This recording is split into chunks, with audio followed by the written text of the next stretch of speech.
Please leave a message after the tone.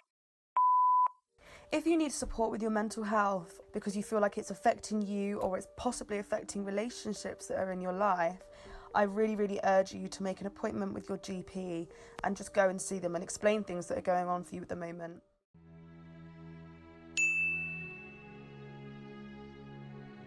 The mental health struggle that I face is general anxiety disorder, which I was diagnosed with at my last uni, which I dropped out of last year before coming to Southampton. So between the ages of 11 and 15, I was quite badly bullied, and that's had an effect on my confidence and particularly my self-esteem in more recent years. And then towards the end of the bullying, I actually met a really nice girl who we became like soul sisters, like we were completely inseparable. And then when I was 17, she sadly passed away. And then shortly after that, I was diagnosed with depression and anxiety.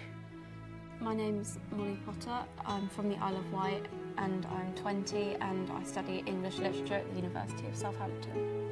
My name is Millie. I'm 20 years old. I'm from Brighton and I'm studying film production at Solent University. My professional opinion for people that are dating when they have mental health problems is that everybody deserves love and everyone deserves to be as supported as possible by the people around them. And if that is a healthy relationship that is supporting you and building you up in every aspect of your life, including your mental health, I don't see why anyone would want that to stop happening. Yeah, my partner has helped a lot in my struggles with anxiety. He very much gave me the confidence to reapply to unis after I dropped out of my last one, because after I left Kent, my last uni, I sort of felt I was just a useless dropout and that no other universities would want me and there was no point reapplying. But he always said to me, no, you can do it, you have got the confidence to do it, you just need to find it again, you need to find yourself again. And if I hadn't have had Ben alongside obviously my family and my friends telling me that, I don't think I would have been able to regain the confidence in myself to be able to reapply and start again and do what I really want to do. So I definitely would not have coped as well without Ben. For me personally, I think it's different for different people going through different issues, but personally I found that a relationship was probably better for me, as it gave me a sense of stability and it kind of gave me someone to go to when I had any problems or whatever. But at the same time, I don't find it hard being single with mental health issues, because if you meet someone in a club and they buy you a drink, you don't have to tell them anything. At the end of the night, I'm going to be going home with my friends, I'm probably never going to see them again. So I don't find being single difficult, but for me personally, being in a relationship gave me more stability and was probably better for me personally. There's a lot to be said for looking after yourself before looking after other people. And I completely appreciate why that might be more important for someone than holding a relationship down while they're experiencing certain issues. Dating while you have a mental health problem is not something I would necessarily discourage nor encourage, personally, just because I don't feel like I have any say in the matter. I feel like people will make their own personal decisions, and you have to have a certain amount of trust in someone that they're making the right decision for them. I do think our relationship's changed because of my anxiety. I feel as if it has got more mature in a way, because we've been together since we were 16, so we were kids pretty much when we got together, and this sort of it was a very adult issue dealing with mental health and anxiety and things that come with that, and he's coped really well and adapting to it and making sure he understands what can trigger me and what he can do to help it. So I think it's very much matured in that sense into more adult sort of issues. The hardest bit I found when being in a relationship was actually telling my boyfriend about the issues I was facing.